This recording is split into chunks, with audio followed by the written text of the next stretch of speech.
Hey guys, and welcome to another episode of Woke by Accident podcast. It is a weekly chat about socially conscious topics impacting the culture.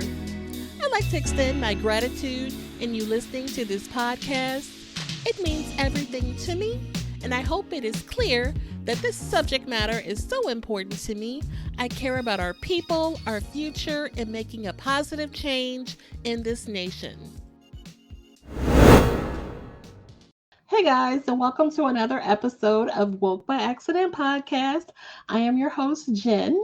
Before we get started, I just want to acknowledge that this will be a solo episode, and it also will be an episode that will be shared on the Content Creators of Color Collective podcast as well. So please check that out. I'll have the link posted in the show notes as well. This will be my third time participating in the content challenge for the Content Creators of Color. I am a founding member of the collective. Very proud to share content there. So I invite you guys to check that out. So also, if you're new to our channel, we do invite you to subscribe and also give us a like or a comment if you care to do so. We greatly appreciate that as well. I always forget to do that. Definitely appreciate the views and subscriptions. So please subscribe. We would love to get our numbers up. So, welcome to a new episode. Here, we're going to get into a case from May of 2019 that has a significant update. All right. And so this is concerning Pamela Turner.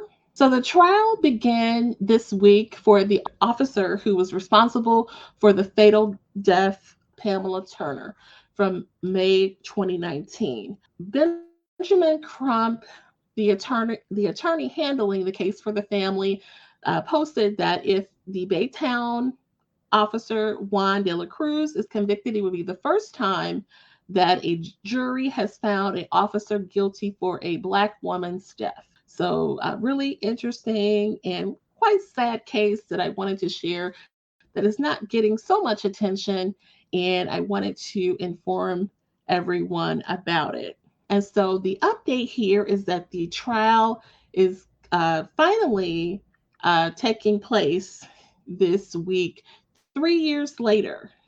I'm not sure if the delay was COVID or what have you, but it's taking place 3 years later.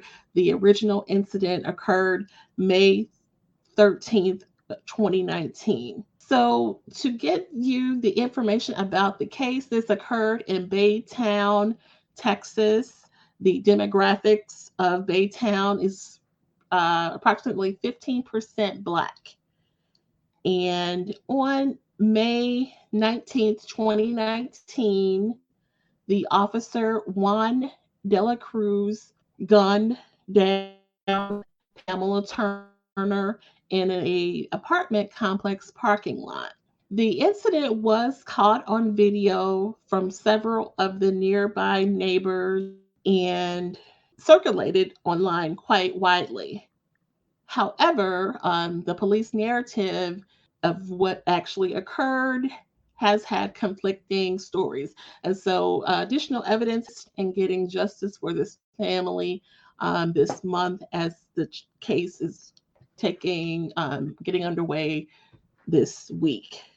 So, what happened is that Dela Cruz encountered Pamela Turner in the parking lot, and it's stated in the details that he had prior dealings with Pamela Turner.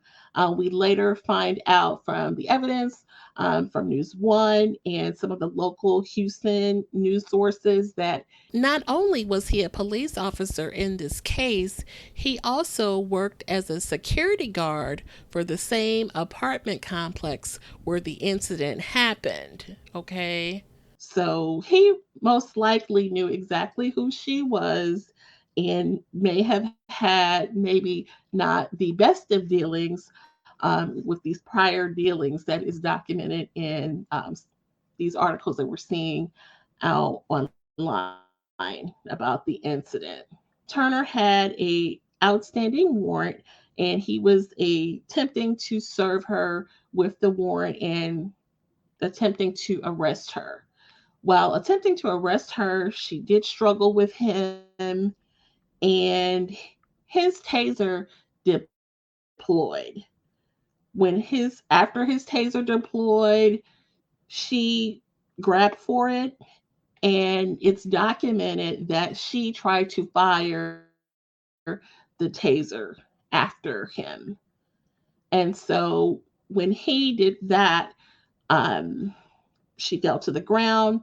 They're in a struggle, and he stood over her and fired several shots as she lays on her back, shooting down into her. And the video that's online, you can see him shooting her in this manner.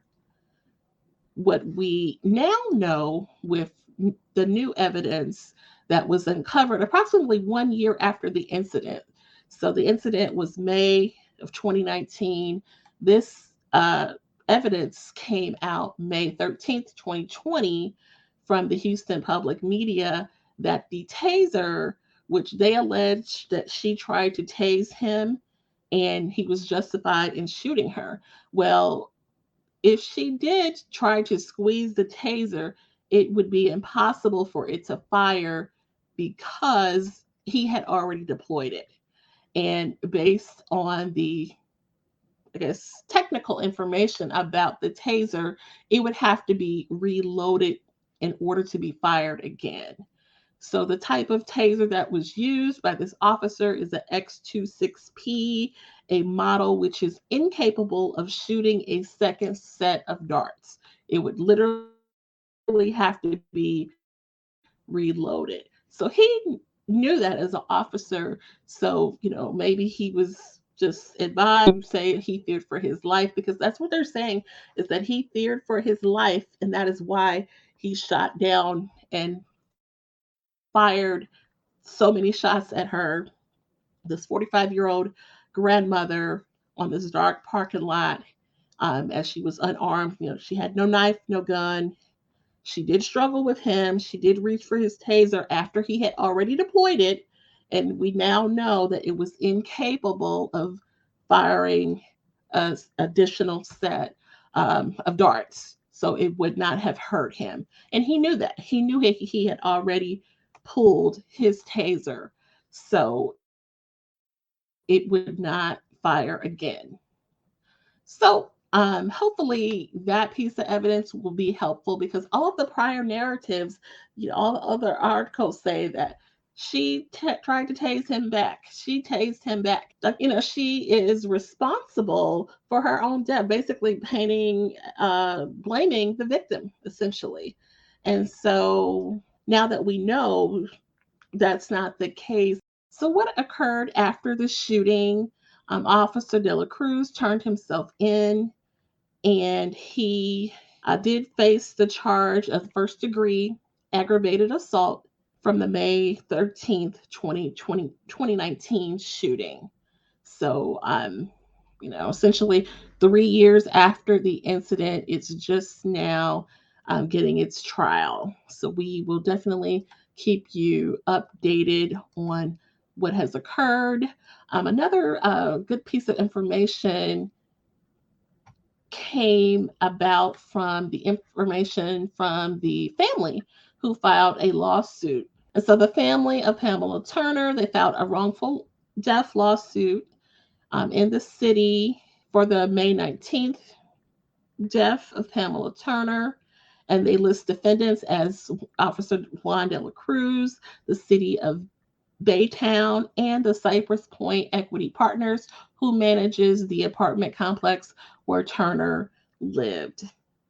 And so, in those details, it was noted that Officer De La Cruz did security for the apartments. And additionally, there is a petition that you can sign in support of uh, Justice for Pamela Turner on Benjamin Crump's website, which is act.bencrump.com. And you can add your name there to show support uh, for this particular case. So I definitely want to share that as well. and we'll keep you updated with the additional details of this case.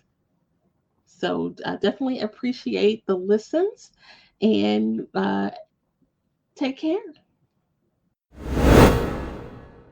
At this time, we're going to go ahead and conclude the episode.